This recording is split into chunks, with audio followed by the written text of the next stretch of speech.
Parents की involvement अगर बच्चों के पढ़ाई में बराबर से होती है तो बच्चों के पढ़ाई में काफ़ी प्रोग्रेस होती है।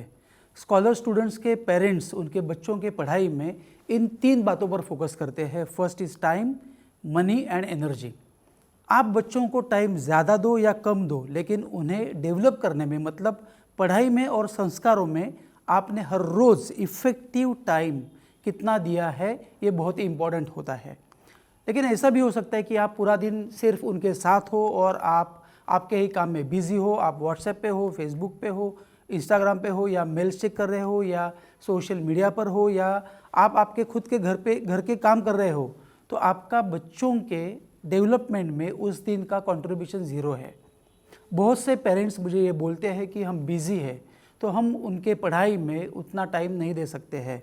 तो मेरा उन पेरेंट्स से ये कहना है कि आप इतने बिज़ी भी नहीं हो कि आप 3 दिनों से आपने ब्रश भी नहीं किया है, आप नहाए भी नहीं हो, आप 8-8 दिन नहाते भी नहीं हो, आप तो ब्रेकफास्ट भी नहीं करते हो, लंच नहीं करते हो, डिनर नहीं करते हो, क्योंकि आप बिज़ी हो।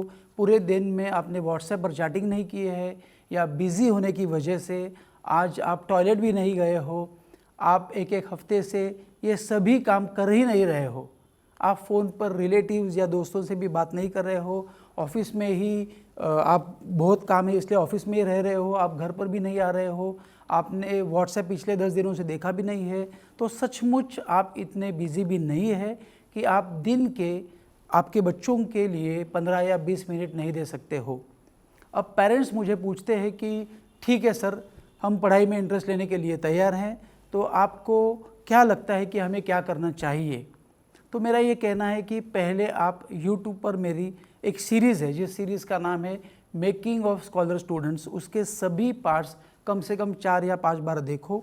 उसमें सब डिटेल में मैंने समझाया है कि आपके बच्चों को अगर स्कॉलर बनाना है, या अगर वो स्कॉलर है तो और स्कॉलर बनाना है, या स्कॉलर ही रहना है तो उसके लिए क्या करना है, ये इसमें मैंने बोला है। अब आपको इन 11 पॉइंट्स को फॉलो करना है जो अभी मैं बोलने वाला हूँ। First, check notebook every day. इसमें आपको ये देखना है कि वो स्कूल या क्लास की नोटबुक कंप्लीट करके घर पे आ रहे हैं कि नहीं, या इनकम्प्लीट रख कर ही घर पे आ रहे हैं।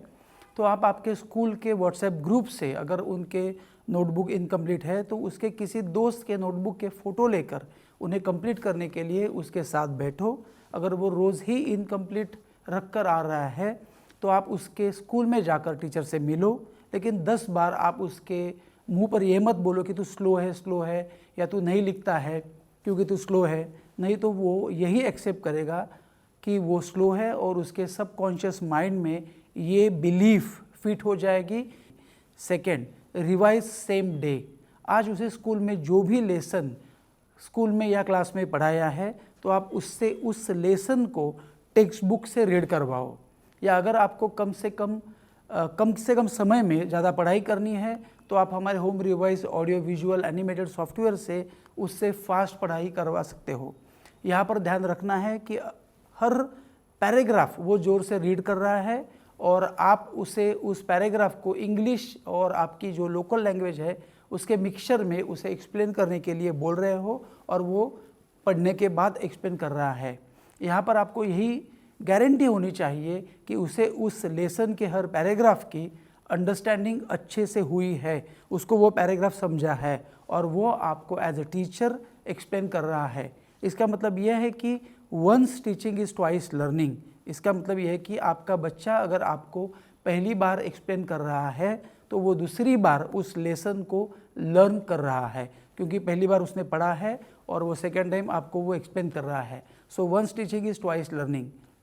इस सेकंड पॉइंट का रिजल्ट ये होना चाहिए कि उसे उस लेसन में ज़रा भी डाउट्स नहीं होने चाहिए। उसके बाद उस लेसन के नीचे जो एक्सरसाइज दिए हैं उसके आंसर, जो क्वेश्चन है उसके आंसर पूछो, उसे एक्सप्लेन करने के लिए बोलो, ताकि आपको यही समझ में आएगा कि वो सिर्फ रट्टा नहीं मार रहा है बल्कि अंडरस्टैंड करके वो क्वेश्चन के आंसर्स आपको एक्सप्लेन कर रहा है। आजकल बहुत से क्वेश्चंस लेसन के नीचे दिए हुए एक्सरसाइज से भी आते हैं और लेसन के अंदर से भी आते हैं, तो आपको उसके लेसन की अंडरस्टैंडिंग पर फोकस करना होगा। पॉइंट नंबर 3 देखते हैं, pre preparation of question paper and it's pattern. So question paper का स्कूल हो या बोर्ड के एग्ज़ाम हो, उनके क्वेश्चन पेपर का एक पैटर्न होता है, तो उसका प्री प्रिपरेशन हमें करना ज़रूरी है। स्कूल या बोर्ड के पिछले 3 या 4 साल के क्वेश्चन पेपर्स आपके पास एकेडमिक ईयर के शुरुआत में ही होने चाहिए, तब आप उनके उपयोग से पेपर पैटर्न पहले ही जान सकते हो। मतलब सीन पैसेजेस कितने हैं, अनसीन कैसे है, पोइम्स के सीन अनसीन कैसे आते हैं, ग्रामर में क्या आता है, राइटिंग स्किल में क्या आता है, मतलब इनमें क्या क्या है, और वो देखने के बाद ही आपकी साल भर की पढ़ाई की प्लानिंग ईजी हो सकती है। 4th पॉइंट ये है राइटिंग प्रैक्टिस। साइंस के डायग्राम्स हो या क्वेश्चंस के आंसर हो या मैथ्स के सम्स हो, उसे रफ बुक में लिखने के लिए आपको उसे बोलना चाहिए या बिना देखे क्वेश्चंस के आंसर्स, मैथ्स के सम्स, डायग्राम्स, ये सभी लिखना बहुत ज़रूरी होता है। बहुत से स्टूडेंट्स सिर्फ सम्स पढ़ते हैं, वो सॉल्व नहीं करते हैं, लिखते नहीं है। आपको सम्स लिखकर सॉल्व करने होंगे, वैसे ही क्वेश्चंस के आंसर भी लिखने होंगे।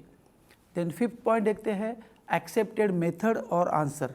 मैथ्स के सम सॉल्व करते समय उसके स्कूल में कौन सी मेथड एक्सेप्टेड है, ये आप पहले जानो।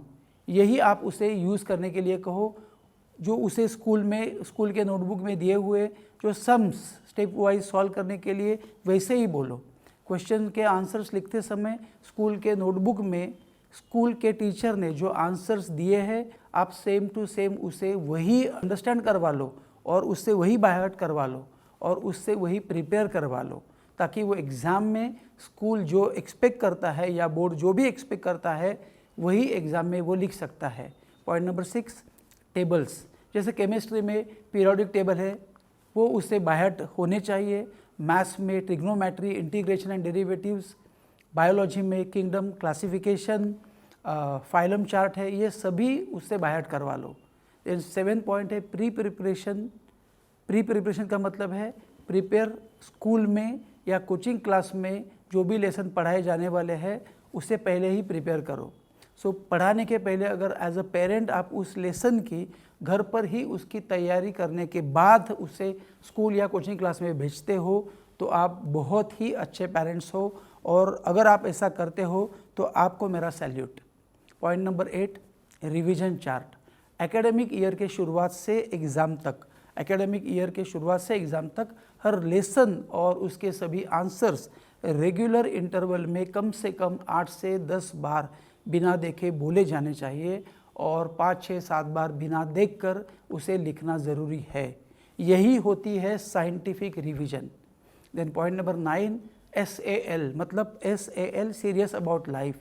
रीडिंग ऑफ मोटिवेशनल स्टोरीज़ और watching motivational stories on YouTube, इससे आप उसके सीरियस अबाउट लाइफ सैल पर काम कर रहे हो, मतलब सीरियस अबाउट लाइफ, उसको लाइफ में सीरियस बनने के लिए मोटिवेशनल स्टोरीज़ या मोटिवेशनल वीडियोस बहुत काम करते हैं।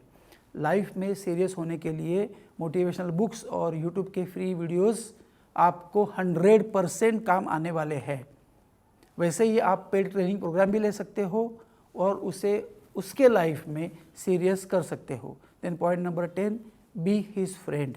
You must spend some time with him और हर टू वॉच मूवीज़ और कार्टून्स, मतलब फ़न रिलेटेड एक्टिविटीज़ आप उसके साथ करो, मतलब आप उनके अच्छे दोस्त बनने की कोशिश करो। मैं ये नहीं बोलता हूँ कि आप उसके दोस्त बनो, बट काइंड ऑफ दैट आप उसके दोस्त बनो। सिर्फ पढ़ाई और पढ़ाई के बारे में उसके साथ बात करने से अच्छा है कि आप उसके साथ एन्जॉयमेंट भी करते रहो।